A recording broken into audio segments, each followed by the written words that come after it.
ұяламын дейді қарауға. Мен оған не айтамын дейді. Не бітіріп келдің деп айтам. Ал жігіттер, өзіңе сұрақ қой, не бітіріп келдің? Дүниеге қатысты нәрсенің бәрін таңдырдық. Бала-шаға үшін өмір сүріп жатырмыз дейміз. Бала-шағаң сен үшін өмір сүрмейді. Ойлама, сен бала-шаға үшін деп салған там, сен өлгеннен кейін бала-шаға бұзады оны, оған ұнамайды ол. Ол өзінше өмір сүргісі келеді. Рас қой. Сен дұрыстап соғасың, әкенің балаға мал дүние болмайды. Білім қалдыр балаға.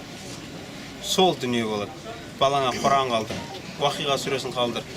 Балаңа Құдайдан қорқуды үйрет. Қазір көп жерде мынаны айтып жатыр. Бұлайша мән берілмейтін нәрсе сияқты жігіттер. Көп жерде жүрміз ғой, айта салайық. Үйде қатындарыңа айтыңдар. Қатындарың үйде дастарханда нан артылады ғой, мынандай нандар артылады ғой, мұсырға тастамасын.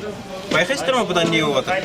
Қазір үйлерде мынандай нандарды сыпырып тастай салады да, өсіп келе жатқан ананы көріп отқан балдарда мейірім жоқ. Нан жерде жатса алмайды қазір. Өйткені біз бұндай нандарды иттерге береміз. Тексерген адамдар. Қазір бір көшеге бір жарты лепешкін тастағанда бөліп. Сырттан камерамен қарап тұрса, баяғы үлкен кісілер бар ғой, Союзды көрген.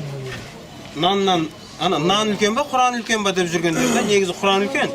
Бірақ олар нанның қадірін білген адамдар ғой. Солар анан еңкейіп алды дейді.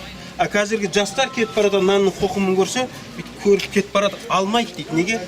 Олар шүкіршіл адамдар емес олар.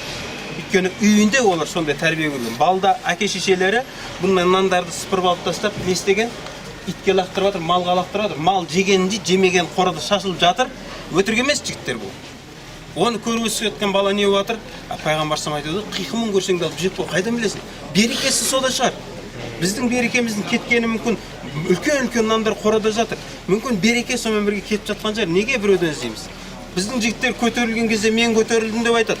Өз ақылымен көтерілдім дейді. Құлаған кезде өз ақымақтығымен құладым деп айтпайды. Біреу құлатты деп айтады. Көз тиді деп айтады. Біреу қарғады деп айтады. Жоқ. Сені құлатып жатқан сол шүкіршілдігің қарашы. Алла Тағала Құранда айтады, шүкір етсең арттырам. Мына жігіт бай шығар. Мен мынадан көмек сұрайын. 1 рет сұрайын, 2 рет сұрайын, 3 рет сұрайын. Береді ғой, 4-ші рет мынаның түрі бұзылады. Кім болса ол болсын. 4-ші рет, 5-ші рет сені көрмеймін дейді. Сені жолатпайды. Жек көреді сені. Ал Алла Тағала қараңызшы, сен сұрайсың, береді. Тағы сұрайсың, береді. Қараңызшы не дейді? Дүниең көбейеді ғой, осы кезде сен сұрауды тоқтатсаң, Алла Тағала ренжиді екен. Неге? Мен мынаған беріп еді, мынау шүкір етуді ұмытты деп. Ал сіз дүниені Құдай берген сайын, байыған сайын сұрай берсең не болады? Алла бере береді, және айтады екен. Міне шүкіршіл құлым. Мен берген едім. Мен деп жатқан жоқ. Алла тағы берші деп қолың жайғаның не дейді? Мен бере берем дейді. Сен просто альхамдулилля, шүкір саған деш, мен бере берем дейді. Біз не істеп жатырмыз? Құдай берші деп сұрап жатырмыз. Бірақ Құдай берген кезінде өз ақылыммен жеткем, зорға жеткем, мен жеткем, ешқандай серік қоспаймын өзіме, бір өзім жеткем. Осылай жігіттер, ана үйдегі әйелдерімізге айтайық, нанның қоқымын тастамасын, нанның қоқымын ал, онымен құдіретті деп жатқан жоқпын, дәретпен ұста деп жатқан жоқпын. Балаңыз шүкіршіл болуы үшін, көшеде жатқан нанның қадірі бар нәрсе ғой. Оны біздің баяғы өлген малдың терісін жеген аталарымыз біледі оны. Ал мына соңғы сөзімен де ағайындар. Бір ғалым кісі ауырып, өз-өзінен кетіп қалған кезінде, бізде енді анау әртістікті өлтіреміз ғой, енді біреудің алдына барған кезде тақуалық, мынандай маска, мына масканы киіп жүргеніміз болмаса, өзіміздің бетімізде и так бір маска тұр ғой, тақуа деген. Рас та жігіттер. Ғалым кісі комаға түседі. Шәкірттері ана кісіні өлді деп ойлайды да, жатқызады да жүзін қыбылаға қаратады.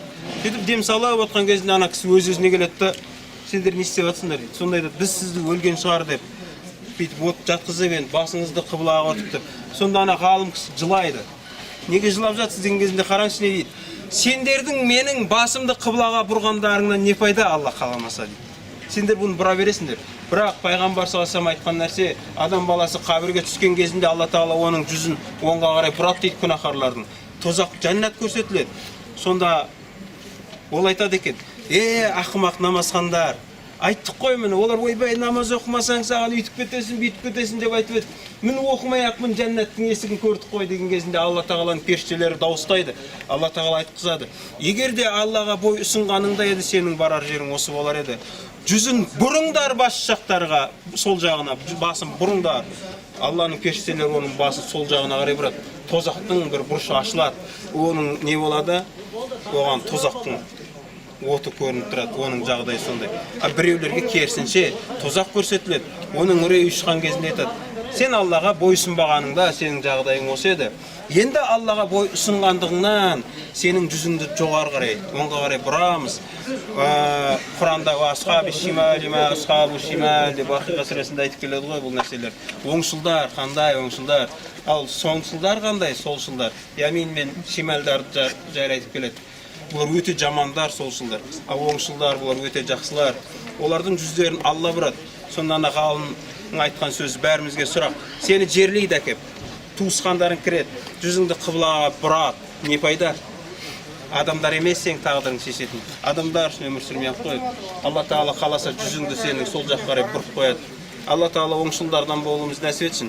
Мына көзімізбен көрген нәрсеге амал ететіндерден болсын. Әшейін тек қана сезімге беріліп келіп, адамдармен бірге деп айқайлап кешке таман баяғы Байғожаның таяғына айналып кетпейік.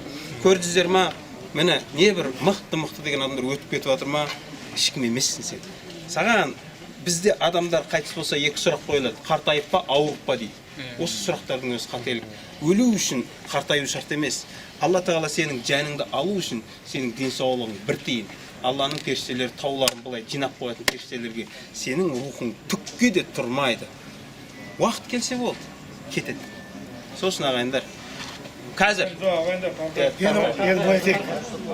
Алла бәрімізге разы болсын. Мәскеде жоқтар мәскеде беріп жатыр тегін. Алыңыздар, тағыңыздар. Мына тәртіп сақтайық.